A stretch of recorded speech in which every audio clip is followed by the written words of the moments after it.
A hospital room, a broken man in a bed, a police officer's shadow falling over him like a threat made flesh. "You're nobody. I'm the law," he growls. But in the corner, a quiet man in a grey sweater sits reading, unnoticed, unremarkable, and recording every word. Officer Travis has no idea he just made the worst mistake of his career. The scent of bleach and iodine hung thick in room 412 at St. Jude's Medical Center. A heart monitor beeped, slow and steady, the only sound breaking the silence. Marcus Thorns lay in the bed, 52 years old, his left eye swollen shut, his ribs wrapped tight. He wasn't a troublemaker. He was the heartbeat of the Southside Community Center, a man who had spent his life turning empty buildings into safe places for kids who had nowhere else to go. Officer Travis stood over him, heavy-built, badge gleaming, breath sharp with coffee and peppermint. "You tripped and fell," he said. "That's the report. Cross me and your center gets shut down. Drugs in the lockers. You go away for a long time." In the corner, a man in a plain grey sweater and wire-rimmed glasses sat quietly. His name was Oliver Grant. To Travis, he looked like nobody, a forgettable face in a busy hallway. He didn't interject. He didn't flinch. He simply watched, his phone resting on his knee, a tiny red light blinking. Travis leaned closer to Marcus. "Witnesses? The junkies on the corner? Nobody believes them over me." Marcus swallowed hard, pain shooting through his ribs. There were people who saw everything. Travis only laughed and turned to leave, pausing when he finally noticed Oliver. "You his lawyer, just a friend," Oliver said mildly, adjusting his glasses. Travis sneered and walked out. The door clicked shut like a cell door locking into place. What Travis didn't know was that the quiet man in the corner had already begun building the case that would end him. The next morning, the precinct buzzed with its usual Monday chaos. Phones rang, keyboards clattered, and the smell of burnt coffee hung in the air like a bad habit nobody could quit. Officer Travis sat at his desk, typing the incident report with practiced ease. Suspect became combative, resisted lawful commands, sustained injuries during a necessary takedown. He had written words like these many times before.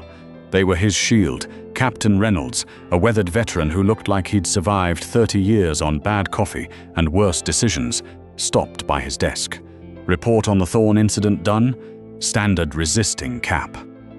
"Guide took a spill," Travis said without looking up. Reynolds frowned. "Internal Affairs got an anonymous tip this morning, said the stop was unjustified. Excessive force. They're sniffing around." Travis leaned back, unbothered. "Probably some busybody who hates cops. I've got it handled."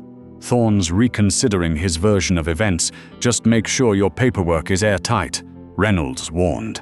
"Brass is getting sensitive about PR airtight as a drum," Travis said, hitting print with a satisfied thud. Across the city, in a glass high-rise overlooking the Chicago River, Oliver Grant sat at the head of a long mahogany table. Gone was the mild, forgettable man from the hospital room. In his place sat someone sharp, focused and quietly formidable. To his right sat Special Agent Sarah Jenkins, a rising star in the FBI's Civil Rights Division. Early 40s, dark hair pulled back tight, eyes that missed nothing, dressed in a tailored Navy suit. To his left sat David Chen, a brilliant young data analyst who could trace a digital footprint through a blizzard, his laptop already glowing with lines of code. "Let's review what we have," Oliver said, his voice crisp and certain. He wasn't a history teacher. He wasn't an accountant. He was Oliver Grant, an independent investigator brought in by the Department of Justice to root out corruption in problem precincts, quietly, methodically, from the inside. St. Jude's Hospital had become one of his regular stops, a place where broken men told the truth to whoever would listen. He had been waiting for someone like Travis to slip. Jenkins slid a folder across the table. "We have the audio from the hospital room. Clear as day. The threats, the intimidation, the intent to falsify an official report. That's a federal violation stacked on top of the civil rights abuse. And the digital side?" Oliver asked. Turning to Chen, Chen tapped his laptop. The screen filled with data. "I pulled the dash cam and body cam footage from Travis's cruiser. He claims they malfunctioned during the stop. Classic move. Footage cuts out 2 minutes before he pulled Thorn over, resumes 3 minutes after the takedown." He smiled thinly. "But he's not as careful as he thinks. There's a convenience store on the corner of 5th and Elm. He assumed it had no cameras. It just upgraded to high-definition security feeds last month. I pulled the cloud back up. We have the entire incident from 3 separate angles. Oliver played the footage on the wall screen. It showed the flashing lights, Marcus stepping out of his car with his hands raised, and Travis immediately shoving him against the hood before the beating began. No resistance, no struggle, just violence, delivered without hesitation. He targeted Thorne specifically, Jenkins said grimly. Thorne's been vocal about police harassment in his neighborhood. Travis wanted to send a message, break the spirit of a man who dared to speak up. He sent one, Oliver said quietly, just to the wrong address. He closed the laptop. Travis is scheduled to return to the hospital this afternoon to finish intimidating Mr. Thorne. We need to be ready to end this. Federal arrest warrants are signed, Jenkins confirmed. We're good to go. Oliver stood, straightening his gray sweater. The unassuming disguise had always been the key to his work. Arrogant men revealed themselves fastest when they believed no one worth fearing was watching. Let's let Officer Travis feel powerful a little while longer, he said. The higher the pedestal he builds, the harder the fall. The afternoon sun cast long, unforgiving shadows across the hospital parking lot as Travis pulled his cruiser into a doctor's reserved spot, ignoring the sign completely. He felt the familiar rush of adrenaline, the intoxicating pull of dominance. He wasn't returning to St. Jude's to protect anyone. He was returning to silence a man who had dared to resist. He strode through the sliding doors, boots echoing on polished linoleum, flashing his badge at a startled nurse, before heading straight for the elevators. He didn't notice the 2 men in plain suits sitting in the waiting area, reading magazines they weren't really reading. He didn't notice the woman in scrubs who adjusted a small earpiece as he passed, her eyes tracking him with quiet precision. In room 412, Marcus lay awake, anxiety pressing down on him like a physical weight. He had barely slept. Travis's threats echoed in his mind on a loop, losing the center, failing the kids who depended on him for a hot meal, a safe gym, a reason to believe in something better. That fear hurt more than his cracked ribs. Oliver sat in the corner chair, a paperback open on his lap, posture relaxed. He looked up as Marcus shifted uncomfortably. Try to relax, Marcus. Stress won't help you heal. And it's exactly what he wants. That cop is coming back, Marcus said bitterly. He's going to make me sign a lie. If I don't, he'll destroy everything I've built. How am I supposed to relax knowing the predator is on his way back to the cage? By trusting the process, Oliver said, turning a page, and trusting that bullies eventually meet someone they can't bully, someone who doesn't care about their badge or their bluster. Before Marcus could answer, the door swung open, slamming against the wall with a thud that shook the room.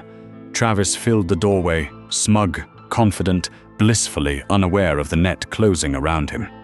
Well, well, well, he said, stepping inside and kicking the door shut with his heel. The dynamic duo, touching. He pulled a folded piece of paper from his pocket. I brought you some reading material, Thorne. Updated statement.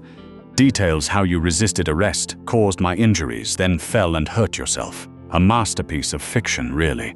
Marcus's jaw clenched. I won't sign it. It's a lie. Travis's smile vanished. He leaned over the bed rail, invading Marcus's space. We went over this yesterday. You don't have a choice. Sign it, or your community center gets raided tonight. We already have a warrant drafted. Anonymous tips about gang activity. The press will have a field day. That center will be a crime scene by morning. You're corrupt, Marcus rasped, fear and anger shaking his voice. I'm effective, Travis corrected coldly. I keep the streets clean. People like you just get in the way.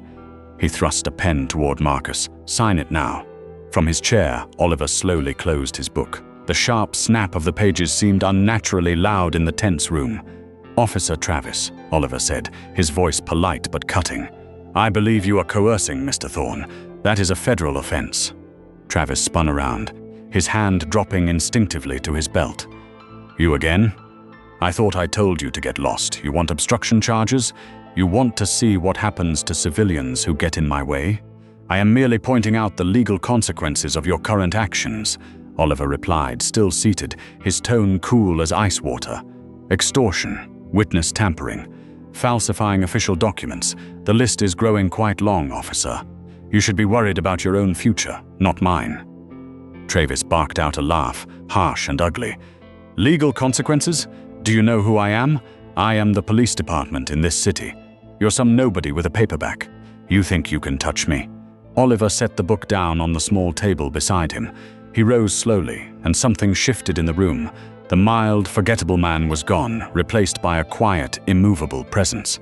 "I think, Officer Travis, that you have a very limited understanding of power," he said, looking him directly in the eyes.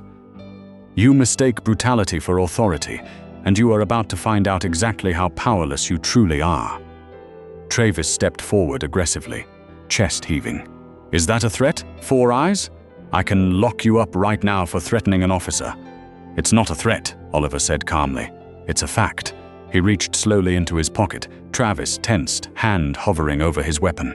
"Keep your hands where I can see them. If you pull anything, I'll put you down."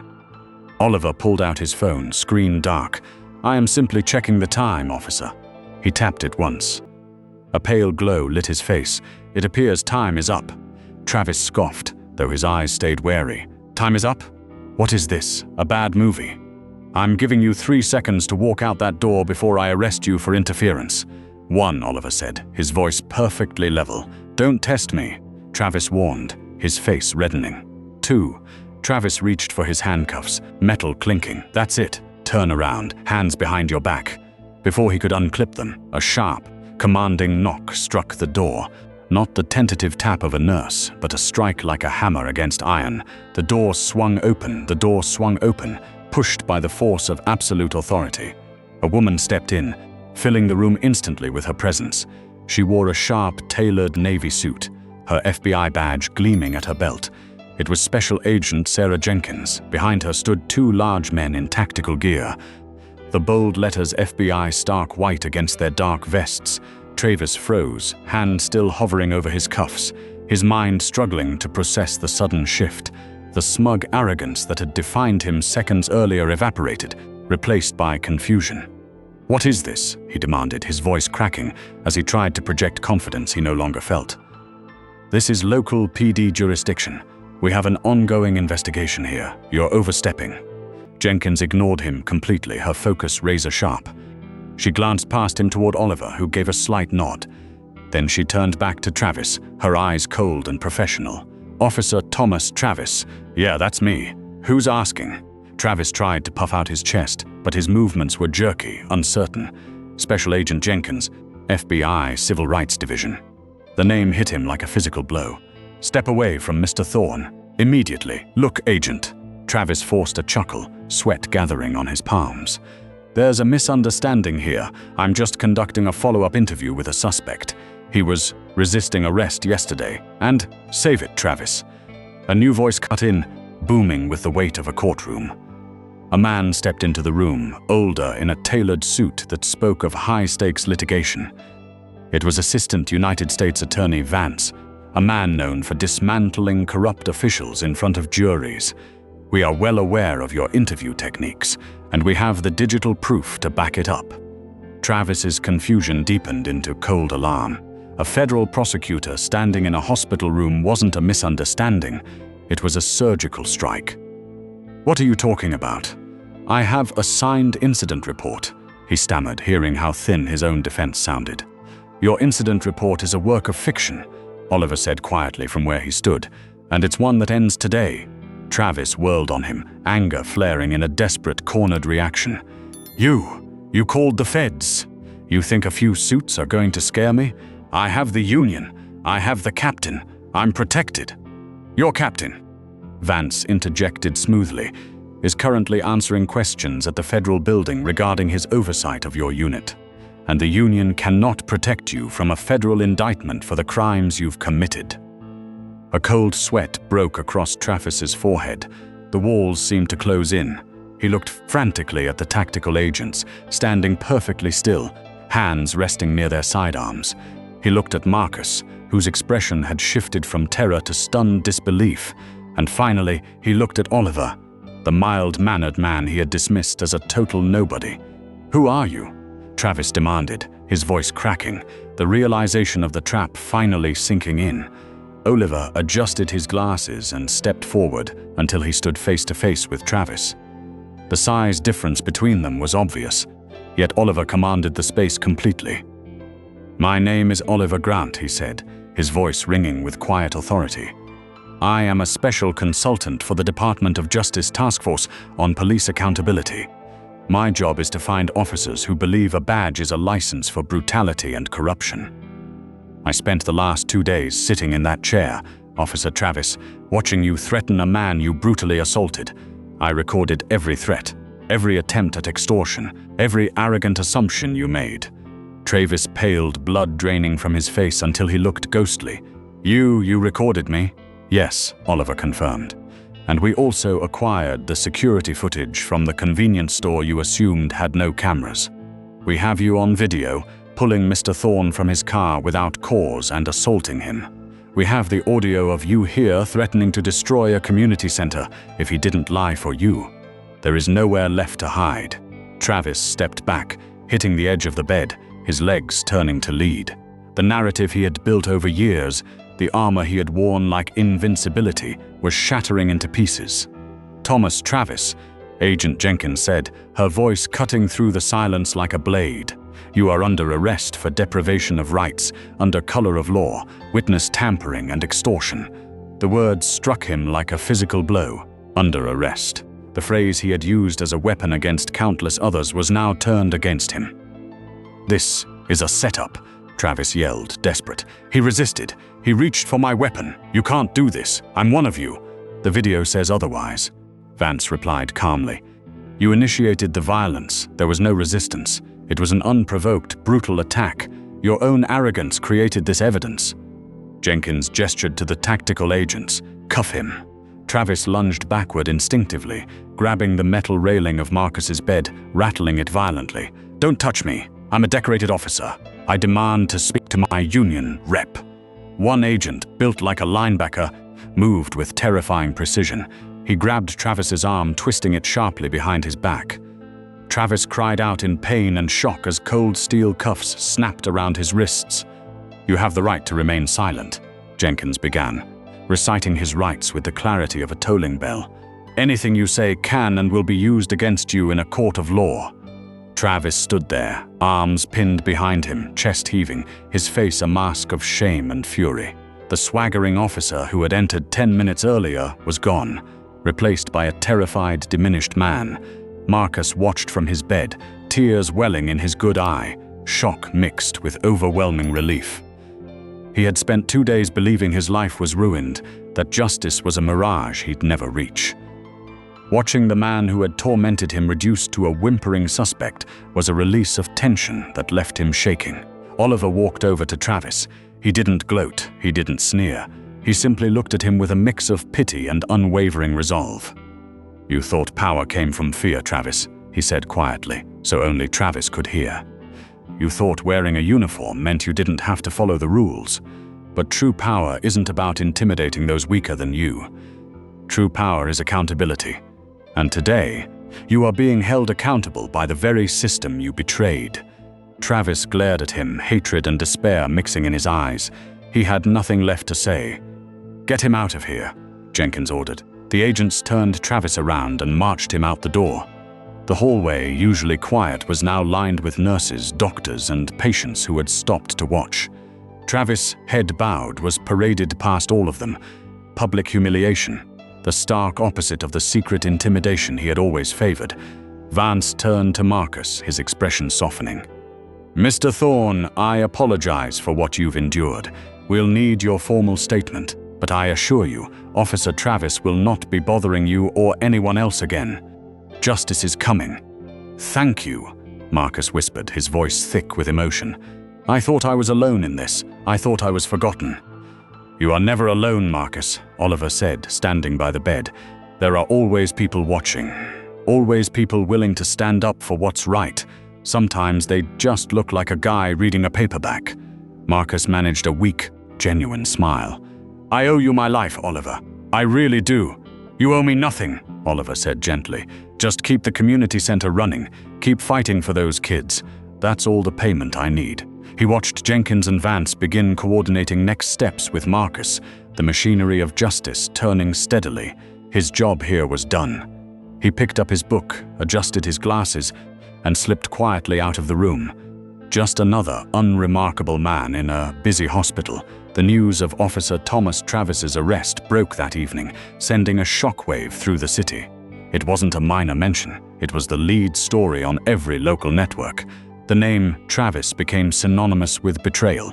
The phrases FBI raid and federal indictment flashed across screens like a neon sign of accountability. The DOJ task force didn't release the video immediately, careful to protect the integrity of the coming trial, but they released enough to paint a damning picture. The indictment detailed a pattern of abuse, extortion, and falsified records. Travis wasn't a single bad apple. He was the rot the system had finally found the evidence to cut out. The fallout was swift. Captain Reynolds, who had looked the other way for years because Travis got results, was forced into early retirement under a cloud of suspicion. An internal audit was launched across the entire precinct, reviewing hundreds of past arrests tied to Travis and his associates. The police union, usually a fierce defender of its own, released a terse statement distancing itself from him, citing the overwhelming federal evidence. He was entirely alone, the institution he had hidden behind crumbling like a house of cards. A month later, Marcus Thorne stood in the newly renovated gymnasium of the Southside Community Center. The air smelled of fresh paint and floor wax, filled with the chaotic, joyful energy of kids running through drills. His ribs had mostly healed, the swelling around his eye faded, though a small scar remained. A quiet reminder of the day he almost lost everything, and a mark of his survival. The anonymous tips Travis had threatened never materialized. Instead, a wave of community support flooded in after the news broke. Local businesses donated funds, volunteers showed up in numbers Marcus had never seen, and the center emerged stronger and more united than ever. Oliver Grant stood by the doorway in a slightly different gray sweater, sipping coffee from a styrofoam cup, watching the life he had fought to protect. Marcus walked over, wiping sweat from his brow. "Looks good, doesn't it?" "It looks exactly as it should," Oliver agreed, his eyes scanning the court. "Travis's trial date is set for next month," Marcus said, a weight of closure in his voice. "Prosecutor says he might take a plea deal. 10 years minimum. He's going to have a long time to think about his choices." "He thought he was above the law," Oliver said, watching the kids play. "He learned that the law eventually catches up with everyone. Arrogance is a heavy, destructive anchor, Marcus. It always drags you down." "I used to think guys like him were untouchable," Marcus admitted. "I thought if you didn't have money or power, you were just a victim waiting to happen. I thought the world was hard and unfair by design." Oliver turned to look at him, a depth of quiet wisdom behind his glasses. "True power isn't about the badge you wear or the volume of your voice. It's about integrity. It's about the truth. Travis had authority, but he had no integrity. He built a house on sand, and the moment a real storm came, the storm of truth, it washed away." Marcus nodded slowly, letting the words settle. "And you, Oliver? What's your next move? Another hospital? Another bully? Another storm?" Oliver took a sip of his coffee, a thoughtful look crossing his face. "There is always another storm gathering, Marcus. And there are always people who think they control the weather, who think they can dictate the climate of other people's lives. I just make sure they get wet when the rain finally falls." He offered Marcus a small, respectful nod, turned, and walked out the door. He didn't look like a hero. He didn't look like a man who had brought down a corrupt system and changed a city's trajectory. He looked like an ordinary man going about his day, and in that unassuming, forgettable presence lay his greatest strength. The quiet observer, the unseen hand of justice, a living reminder that the truth, no matter how deeply buried or how heavily guarded, is always watching, always waiting for the right moment to surface and reclaim the light.